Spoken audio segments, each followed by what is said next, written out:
تاریخ میں کچھ نام ایسے ہیں جو صرف نام نہیں رہتے، ایک پوری داستان بن جاتے ہیں۔ صلاح الدین ایوبی ایک ایسا ہی نام ہے۔ تو آج ہم اس سفر کو دیکھیں گے، ایک ایسے لڑکے کا سفر جو جلاوطنی میں پیدا ہوا اور پھر ایک ایسی سلطنت کا سلطان بنا جس نے تاریخ کا رخ ہی موڑ دیا۔ صلاح الدین کی کہانی ان کی پیدائش سے بھی پہلے شروع ہوتی ہے، ایک ایسی خواہش سے جو ان کے والدین نجم الدین ایوب اور ایک نہایت نیک خاتون دونوں کے دل میں ایک ہی وقت میں الگ الگ پیدا ہوئی۔ سوچئے، دونوں نے ایک دوسرے کو جانے بغیر ایک ہی دعا کی کہ ان کا ایک ایسا بیٹا ہو جس کی تقدیر میں بیت المقدس کو آزاد کرانا لکھا ہو۔ تو آئیے دیکھتے ہیں کہ یہ تقدیر کیسے شروع ہوئی۔ اس کا آغاز بہت ہی غیر متوقع تھا، جہاں پیدائش کا لمحہ ہی جلاوطنی کا لمحہ بن گیا تھا۔ سال تھا 1138، شہر تکریت۔ صلاح الدین کی پیدائش ہوئی، لیکن یہ کوئی عام خوشی کا موقع نہیں تھا۔ جس رات وہ پیدا ہوئے، اسی رات ان کے خاندان کو شہر سے نکال دیا گیا۔ کچھ لوگوں کے لیے یہ ایک بدشگونی تھی، لیکن اصل میں یہ ایک ایسے عظیم سفر کا آغاز تھا جو تاریخ کا دھارا بدلنے والا تھا۔ لیکن کہتے ہیں نا، جب ایک دروازہ بند ہوتا ہے تو دوسرا کھل جاتا ہے۔ ان کے خاندان کی قسمت اس وقت بدلی جب وہ موصل پہنچے اور وہاں کے حکمراں عماد الدین زنگی نے انہیں خوش آمدید کہا۔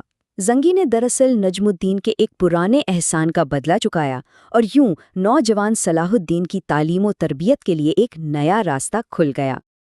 اب ہم دیکھیں گے کہ یہ نوجوان جلاوطن کیسے مصر کے پیچیدہ سیاسی میدان میں قدم رکھتا ہے اور اپنی ذہانت اور بہادری سے ایک منجھے ہوئے فوجی کمانڈر کے طور پر ابھرتا ہے۔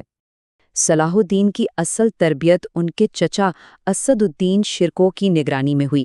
شرکو خود نور الدین زنگی کی فوج کے ایک بہترین کمانڈر تھے۔ انہی کی رہنمائی میں صلاح الدین نے جنگ اور حکمرانی کے گر سیکھے، اور جب مصر کی مہمات کا وقت آیا تو انہوں نے اپنی فوجی حکمت عملی کے ایسے جوہر دکھائے کہ ان کے تجربہ کار چچا بھی دنگ رہ گئے۔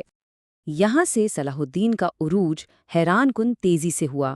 واقعات اتنی تیزی سے بدلے کہ انہوں نے اپنے تمام حریفوں کو پیچھے چھوڑ دیا اور اپنی طاقت کو مضبوط کر لیا۔ انہیں الناصر یعنی فتح دلانے والا کا لقب ملا، اور دیکھتے ہی دیکھتے وہ مصر کے واحد حکمران بن گئے۔ مصر اب ان کی طاقت کا مرکز تھا، اور اس نئی طاقت کے ساتھ صلاح الدین کی زندگی بھر کی وہ خواہش یعنی یروشلم کی آزادی اب ایک خواب نہیں بلکہ ایک حقیقت کے قریب نظر آنے لگی تھی۔ لیکن یروشلم پر نظر جمانے سے پہلے صلاح الدین کے سامنے ایک بہت بڑا چیلنج تھا، شاید سب سے مشکل چیلنج، اور وہ تھا ایک بٹی ہوئی، آپس میں لڑتی ہوئی مسلم دنیا کو ایک کرنا۔ اس وقت صورتحال یہ تھی کہ صلیبی یعنی یورپی جنگجو مسلم دنیا کے دل میں خنجر کی طرح گڑے ہوئے تھے۔ کیوں؟ کیونکہ بغداد میں عباسی خلافت کمزور تھی، سلجوقی سلطنت بکھر رہی تھی، اور چھوٹے چھوٹے شہزادے اور امیر آپس میں ہی لڑ رہے تھے۔ کوئی متحدہ طاقت ہی نہیں تھی جو ان کا مقابلہ کرتی۔ اس انتشار میں صلاح الدین نے خود کو نور الدین زنگی کے مشن کے حقیقی وارث کے طور پر پیش کیا، یہاں تک کہ نور الدین کی بیوہ نے خود انہیں خط لکھ کر دمشق آنے کی دعوت دی تاکہ مسلم علاقوں کو ایک پرچم تلے جمع کیا جا سکے۔ لیکن کامیابی کا راستہ سیدھا نہیں تھا۔ یروشلم کو فتح کرنے کی ان کی پہلی بڑی کوشش ایک بہت بڑی شکست پر ختم ہوئی۔ یہ ایک ایسا دھچکا تھا جس نے انہیں تقریباً ایک دہائی تک اپنی فوج کو دوبارہ منظم کرنے اور اپنی حکمت عملی پر نظر ثانی کرنے پر مجبور کر دیا۔ سالوں کی تیاری، صبر اور حکمت عملی کے بعد آخر کار وہ وقت آ گیا، وہ فیصلہ کن معرکہ جس نے صرف یروشلم ہی نہیں بلکہ پوری تاریخ کا رخ بدل دینا تھا۔ 88 سال! ذرا سوچئے، 88 سال سے یروشلم صلیبیوں کے قبضے میں تھا۔ یہ مسلمانوں کی 3 نسلوں کے لیے ایک کھلا زخم تھا، اور اب صلاح الدین اس زخم کو بھرنے کے لیے تیار تھے۔ اور پھر وہ دن آیا جس نے سب کچھ بدل دیا، جنگ حطین۔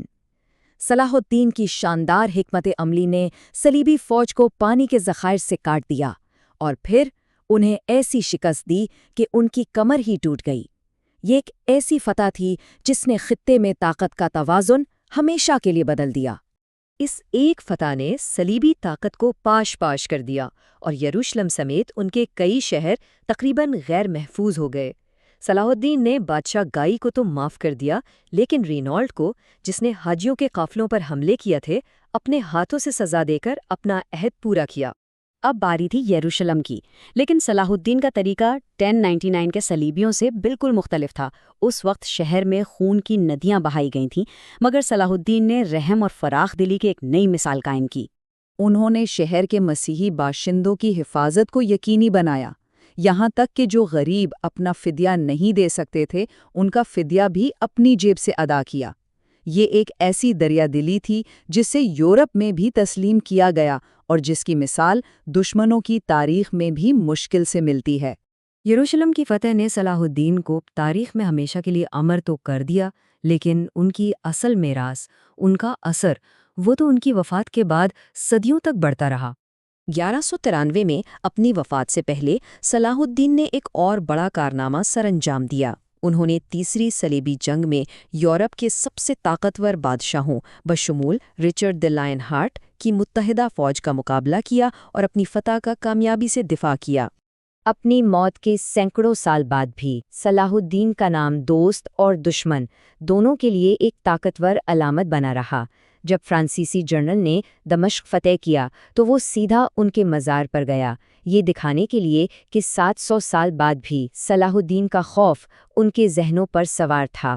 ان کا نام اتنا طاقتور ہو گیا کہ بعد میں آنے والے کئی جدید سیاسی رہنماؤں نے اسے اپنے مقاصد کے لیے استعمال کیا۔ مصر کے ناصر نے ان پر فلم بنوائی، عراق کے صدام نے ان سے اپنا تعلق جوڑا، لیکن اکثر ان کے اعمال حقیقی صلاح الدین کے انصاف اور فراخت دلی کے اصولوں سے بہت دور تھے۔ آج بھی وہ اتحاد، بہادری اور امید کی ایک طاقتور علامت ہیں، اور یہ سوال چھوڑ جاتے ہیں کہ ان کی میراث آج کی اس بٹی ہوئی دنیا کے لیے کیا معنی رکھتی ہے